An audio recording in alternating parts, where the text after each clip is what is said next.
So you are here launching a program to liberate Ugandans from the economic angle, but you are not sure of the security. And that is why the National Resistance Army occupation Al-Nakba is going to collapse, has actually collapsed. Yesterday, I was on a TV program with the minister and a princess from Busoga, Namuganza. But if you see the officer who was elected or appointed by the NRM Secretariat to decide her fate, you know you don't have a system. The guy they chose to conduct elections for primaries of the National Resistance Army who decided the fate of Namuganza, you really see you don't have a system. In other words, we built a system which is top heavy and down there completely very, very shaky. So as you are thinking of the economic program to liberate people economically, think about the collapse. Because you may not have, actually you will not have a country. You see, there has been that assumption, and which was an armed lie of Mr. Museveni, that he had managed to hold stability. But it is artificial. You who come from the countryside there, you know that this stability is artificial. That is why the NRA has failed to conduct elections. No, they have failed to choose those to rig for. Because those who went there, that exodus, that avalanche, you saw joining the NRA and paying money, they had gone there in the hope of being rigged for. To use the machine of the NRA to rig. And they have rigged them. They've rigged themselves. But if you see the way they are rigging themselves, it's extremely very silly. And now you have a president of the republic fighting with the registrars. But you knew in the first place that you had appointed very incompetent people. Why? Corruption. You collect money from the electoral commission because they get the lion's share based on the number of people who represent them in parliament. And they have money of the state, but when it comes to elect registrars, to conduct primary elections in very complicated districts with complex dynamics, they elect very useless people. So now we have a problem. Mr. Cabrera, the National Resistance Army, formed the NRM. Mm-hmm. It is not the NRM that formed the army. Yeah. And we do not know the historic mission of this army. It's never told to us. I'm not very sure that even Muhoozi now knows. It is known by very few, mainly those who constructed Mr. Museveni. If we had time, we would go through it. This historic mission is different from the 10-point program. The 10-point program, they thought about it when they saw they were about to capture the state power. That's when they thought about the 10-point. So never be lied that the NRA came to restore democracy. I would like to report to you, sir, that I think I was the first person to receive violence from the NRA during elections in 1996. And they killed my supporters when I was watching. So NRA is not about democracy. So you are going in the battlefield. In the battlefield to do what? To mobilize mass consciousness. You see, Mr. Cabrera, Gaza has been literally destroyed. And they tell you that their mission is to have land where they want to build beaches. They are massacring people, they are denying people food, but they want to have land where to build beaches. You check, most of our swamps, most investors Mr. Museveni brings, and mainly from China, they cannot erect factories except in swamps. Have you ever noticed? You can't give them dry land and they put their factories. They want to go and reclaim swamps. Why? What rice at Katong, at Rukai? Where have you seen gardens of rice guarded by artillery? Yeah. Now, we do not have capacity to chase away that Chinese. Because Africa has more than 70% of arable land this maize you are talking about, the symbol, we have 70% of arable land. If we were to produce food and feed the world, China, India, those huge populations of billions would be super rich. In other words, the next wars we are going to have are wars of food and wars of water. And we have the water in our rift valleys. In Kenya, we have a lot of water underground. That's why you have the war in Yemen. That's why you have got the war in Somalia. Why? Because Saudi Arabia wants that water. Egypt, which is now controlled by Saudi Arabia and is controlled by France, is looking at River Nile. And they are now fighting and killing Congolese because of water in the Congo Basin. So, because we have this water, because we have got Lake Victoria, we are across Lake Victoria not more than 10 kilometers. Who tells you that your great-grandchildren will not be chased and killed by Palestinians? Have you raised their consciousness? Have you built a population in the future that will fight? To fight, to survive? Because this is a war of existence. It's an existential war. So, the war is big. It's serious. It's not about your stomach. This maize you have is not about your stomach.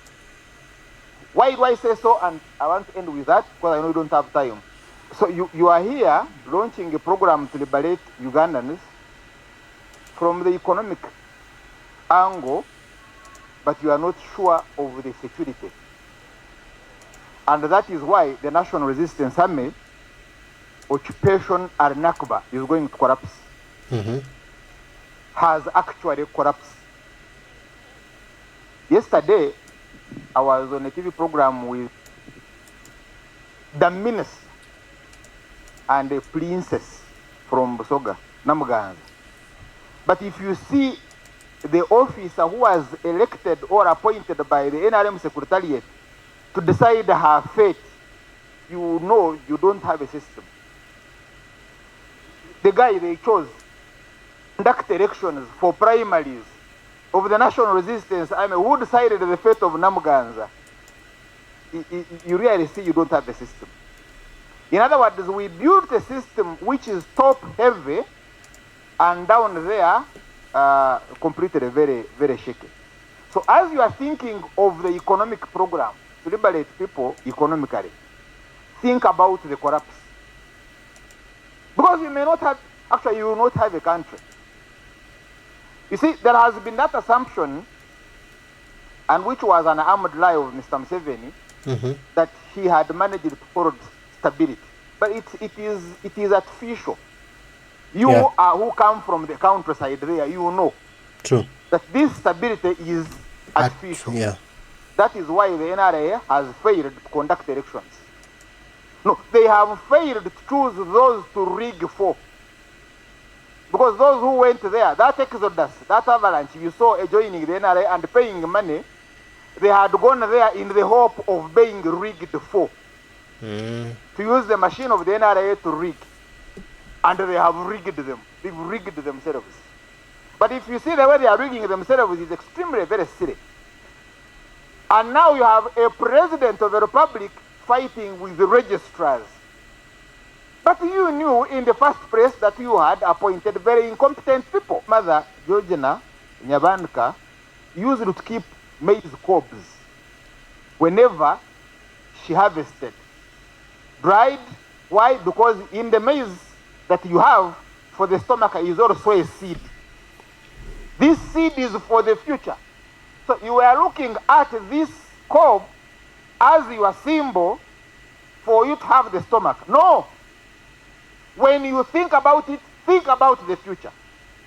Maize that is natural, that is organic, is about the future because it's a seed. And the future means a university that will produce quality people. The future means an education system where a Romshana will get a degree. Because the needy, like me, are extinct. They can't come to the university. The future means a robust healthcare system. Are you thinking about it? Are you going to have it with these thugs who are managing our economy, who are managing our state affairs, who don't want to think about the future? No. Therefore, you have to organize and destroy them. Because you're not going to negotiate with a vulture The vulture who is destroying the economy, who is destroying our future. And where are we now? The GMOs. How can somebody who calls himself a liberator, who calls himself a patriot, allowing GMOs, as we speak in Bunyoro, they have introduced seeds after harvest, the cob rot 1 or 2 months. It's finished. If you don't eat it, you lose it. In other words, for every seed you want to plant in the future, for every maize cob you want to plant in the future, you must buy it from the Europeans. As we speak right now, the Monsantos control India. This rice you see that we import from India and Pakistan, it is not theirs. It belongs to USA. So you are dealing with a huge force that is destroying our agriculture, our food, our future. Why? Because they want to produce food for themselves here. They don't want us to produce food and export it to them. That is why they control our markets of food. In other words, the war is a big war. It's not a war of comfort. So if you have come from the village and you have come to be led by a carburetor to comfort, you're wasting time. I had used the word useless. You are. It's a war of existence. Our future, and the future of our children is not guaranteed. We are going to be wiped out. Actually, these seeds, the GMOs, have reverse engineering. That if you plant this seed here, it is capable of impacting other seeds more than 60 kilometers. And then finally, the chemicals that they use on those seeds, on those crops, they impact our sperm count. By 4th generation, none of us will be able to produce sufficient sperms to impregnate a woman. That's how bad it is. So in other words, Mr. Carburetor, it's a war of consciousness. So that we are able in the near future, instant future, to generate an army to resist extermination. And the good news, we are blessed by the Almighty God of all creation, and our victory is guaranteed. I thank you. Nozo ulide bano bonna bakozi ba Museveni nina bashaba nne kintu kiganye kiyise UPDF egenda kugwa ne Museveni waayo ne Museveni agwenda UPDF waayo ne NRM egwe ne NRM ne UPDF ne Museveni waayo ne NRM byonna bigenda kugwa. Tebakyalinayo lugendo. Very soon, get ready Ugandans. Mulina okumanya nno kino tekibagwira bwe kinaatugwira tunaba tuwedde. Ffe tulina okigwira.